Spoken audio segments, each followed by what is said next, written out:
जा रही है, शक्ति सहजे सहजे ऊपर उठ रही है। दूसरा चक्र है सवदिष्टान, जो मूलाधार तो ऊपर है।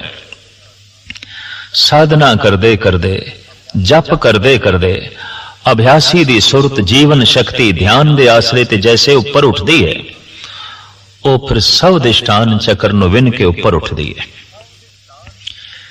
सवदिष्टान चक्र विनिया गया है, पहचान की होवेगी, इस मनुख दे अंदर मौत दा भय नहीं होवेगा। ये मरण दे भय तो उच्चा उठ गया। मौत दा भय सामने रख के इस तरह दे पुरुष नूं डराया नहीं जा सकता, जिसकी शक्ति सवदिष्टान तो ऊपर उठ गई है। दरअसल डर दे जीण वाला मनुख ही इस गल दा सबूत मुहैया कर रहा है कि सवदिष्टान तो थल्ले जी रहा है। भगत कबीर कहते ने, कहत कबीर राम गुण गाओ, आप न डरो न अवर डराओ। मैं उस दुनिया विच पहुंच गया जिथे ना मैं किसे तो डरदा ना ही किसे नूं डरांदा। अक्सर ओही मनुख दूजियां नूं डरांदा है जिहड़ा किसे तो डरदा है, क्योंकि भयभीत होया मनुख ही अगले नूं भयभीत करदा है। गुरु तेग बहादुर साहब जी महाराज भी परम ज्ञानी दे लक्षण यही दसदे ने, भय काहू को देत ने न भय मानत आन, कहो नानक सुन रे मना, ज्ञानी ताहे बखान। वास्तविक परम ज्ञानी ब्रह्म ज्ञानी वही है जो भय दी दुनिया तो उच्चा उठ गया है, ना डरांदा है ना डरदा है। सवदिष्टान चक्र नूं विन के जैसे शक्ति ऊपर उठदी है, भय दी दुनिया खत्म, निर्भय दी दुनिया शुरू हुई। निर्भय केवल परिपूर्ण परमात्मा है। साहिबां दी बाणी दा फरमान, डर पे धरत आकाश निखतरा, सिर ऊपर गगन करार। पौन पानी बै संतर डर पे इंद्र विचारा। एका निर्भव बात सुनी, सो सुखिया सो सदा सुहेला, जो गुरमुल गाए गुनी। सतगुरु दा ते इत्थे तक फरमान है कि सूक्ष्म रूप दे च ग्रह नक्षत्र सूरज चंद तारे सब डरे हुए ने, भय दे च ने, डर दे च ने, मर्यादा दे च ने। तमाम जीव पशु पंखी मनुख डर दे च ने। ये ठीक है कि डर मर्यादा दे च रखण वास्ते चाहिदा है, लेकिन हर वक्त मनुख डरिया होया अपना मानसिक संतुलन गवा बैठता है। किधरे मैं बीमार ना हो जावां, किधरे मैं मर ना जावां, किधरे मेरा कमाया होया धन नाश ना हो जाए, बनी बनाई प्रतिष्ठा मेरी खत्म ना हो जाए, किधरे मेरा रुतबा कोई खो ना लवे, किधरे जंग दे या मुकदमे विच मैं हार ना जावां। ये भय मनुख नूं बणिया रहिंदा है। सवदिष्टान चक्र नूं विन के जैसे जीवन चेतना जीवन शक्ति ऊपर उठदी है, ये भय दी दुनिया खत्म हो गई, निर्भय दी दुनिया आरंभ हुई। और परिपूर्ण परमात्मा चूंकि निर्मल है, हुण उसदा ही भय शुरू होया। भाव ओदी गल मनण दा अंदर चाव पैदा होया। इसे नूं सतगुरु कहंदे, निर्मल भाव पाया हर गुण गाया, हर वेखे राम हदूरे। परमात्मा आप निर्मल है, ओदा भय भी निर्मल है। जगत मैला है, जगत दा भय भी मैला है। जगत दा भय जिस दे अंदर है वो निर्मल नहीं हो सकेगा, ते परमात्मा दा भय जिस दे अंदर है वो मैला कदी नहीं हो सकेगा, सदैव निर्मल होवेगा। बाबे फरीद दे श्लोकां दे साहिब गुरु अमरदास जी महाराज दा एक परम पावन श्लोक है, भय पईए तन खीण होए, लोभ रत विचों जाए, ज्यों बै संतर धात सुध होए, त्यों हर का भव दुर्मत मैल गवाए। जिस तरह अगन सोने दी तमाम खोट नूं कढ़ देंदी है, रब्बी निर्मल भय मनुख दे तमाम विकारां नूं शांत कर देंदा है, मनुख दे तमाम पतत संस्कारां नूं खत्म कर देंदा है। तो सवदिष्टान चक्र नूं विन के जैसे जीवन चेतना ऊपर उठी, मौत दा भय खत्म हो गया। किसी प्रकार दे भय दा जड़ा बोझ सी वो सिर तो लै गया। निर्भय दुनिया आरंभ हुई, सिर दे सारे बोझ उतर गए। जप जारी है, तप जारी है, साधक दी साधना बकायदा जारी है, राही है ये मंजिल दा चल रहा है। टिकाणा की है, आ गया चक्कर नु विन के अगे जाना, किथे? परम आनंद तक, परम शांति तक, परम निधान तक, परम पुरख तक, जिसनू कह है परमात्मा ईश्वर अकाल पुरख, उत्थे तक पहुंचना है। और उसका सरूर, उसकी मस्ती, उसका अनुभव मनुख नूं उदों ही आउंदा है जद आ गया चक्कर नूं विन के ये पहुंचदा है और ये चक्कर मस्तक विच है। इतनी गल ते स्पष्ट हो गई कि सुरत उच्ची करनी पेगी, ध्यान दे आसरे ते शक्ति नूं उपर ले जाना होवेगा। अक्सर देखने दे च आया कि प्रेशर दा मारिया होया फुआरे दा पानी उपर ते उठदा है, पर धरती दी खिच दा मारिया होया फिर थल्ले, फिर थल्ले, फिर थल्ले। चंगी संगत, धर्म ग्रंथां दे पाठ पठन दे नाल जीवन शक्ति उपर ते उठदी है, पर फिर संसार दे खिच दी मारी हुई थल्ले थल्ले थल्ले। किधरे धन खिच लेंदा है, किधरे रूप खिच लेंदा है, किधरे प्रभुता खिच लेंदी है, किधरे संसार दा कोई होर साजो समान खिच लेंदा है। इस तरीके दे नाल ये दो पासे दी कशिश है, परमात्मा दी अपनी खिच, संसार दी अपनी खिच। किधरे बगौर मुताला करके तमाम ब्रह्मंड दे उत्ते निगाह मारीए तां सब कुछ एक दूजे दी कशिश ते खड़ा है। सूरज, चंद, तारे, ग्रह, नक्षत्र सब एक दूजे दी कशिश ते खड़े ने।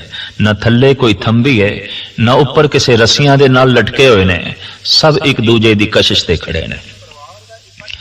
कदी परिवार दा इकट्ठ देखिए तां ये भी एक दूजे दी कशिश ते खड़े ने। पति दे अंदर पत्नी दी कशिश, पत्नी दे अंदर पति दी खिच, पुत्रां दे अंदर मां बाप दी खिच, मां बाप दे अंदर पुत्रां दी ममता। भैण भरा आपसी ममता करके जुड़े रहंदे ने, कशिश करके ये संबंध जुड़िया रहंदा है। देखने दे चाया कोई ग्रह, नक्षत्र, सियारा, सितारा जद कशिश दे दायरे तो बाहर निकलदा है, टुट जांदा है, खत्म हो जांदा है, उहदी होंद ही मिट जांदी है। जद भी किसी मनुख दे अंदर कशिश नहीं रहिंदी, परिवार दी खिच नहीं रहिंदी, टुट जांदा है पत्नी तो, टुट जांदे ने स्त्रियां अक्सर पति तो, टुट जांदे ने बच्चे मां बाप तो, और अलग हो जाते ने मां बाप बच्चियां तो। टुट जाते ने रिश्ते भैन भरावां दे, भरा भरावां दे और मित्रां दे। ये सारा संसार एक दूजे दी कशिश ते खड़ा है, ये सारा जगत एक दूजे दी खिच ते खड़ा है। तो एक खिच संसार दी है, एक खिच करतार दी है। जिस दिन बंदे दी जीवन शक्ति, जिस दिन बंदे दी सुरत, जिस दिन बंदे दा ध्यान परमात्मा दी कशिश दे दायरे विच आउंदा है, फिर थल्ले आवना बहुत औखा है। उसे नूं कहंदे ने दी सुरत इतनी ऊपर चढ़ गई है, ये थल्ले नहीं आउंदा, ये थल्ले नहीं आ सकेगा। जैसे कहंदे ने कि गालबन जमीन दी कशिश दा दायरा कोई 400 मील तक है। इस तो ऊपर जिहड़ी वस्तु चली गई उन्हों जमीन नहीं खिंच सकेगी, क्योंकि जमीन की कशिश के दायरे तो ही ये वस्तु अगे चली गई। हू बहु संसार की कशिश एक सीमा तक है, धन की कशिश एक सीमा तक है, रूप रंग ते पदार्थां की कशिश एक सीमा तक है। जद कदी कोई मनुख साधना करके, जप तप करके इस सीमा तो अगे लंघ जाता है, फिर पदार्थ दी, धन दी, रूप की कोई अहमियत ही नहीं रहती कि इस मनुख नूं खिंच के थल्ले गिरा सके। सुरत ऊपर उठ गई, शक्ति ऊपर चली गई। तो जप करके, तप करके जिस दिन जीवन शक्ति स्वधिष्ठान चक्र नूं विन के ऊपर उठदी है, मौत दा भय खत्म। मौत दा डर दे के इस तरह दे बंदे नूं गिराया नहीं जा सकता, भ्रष्ट नहीं कीता जा सकता, गिराया नहीं जा सकता। जप जारी है, तप जारी है, सहजे सहजे साधक दी सुरत ध्यान दे आसरे ते जीवन शक्ति ऊपर उठदी है। तां फिर तीसरा चक्र है मणिपुरुष, विचारां दी दुनिया, फुरनियां दी दुनिया, सोच दी दुनिया।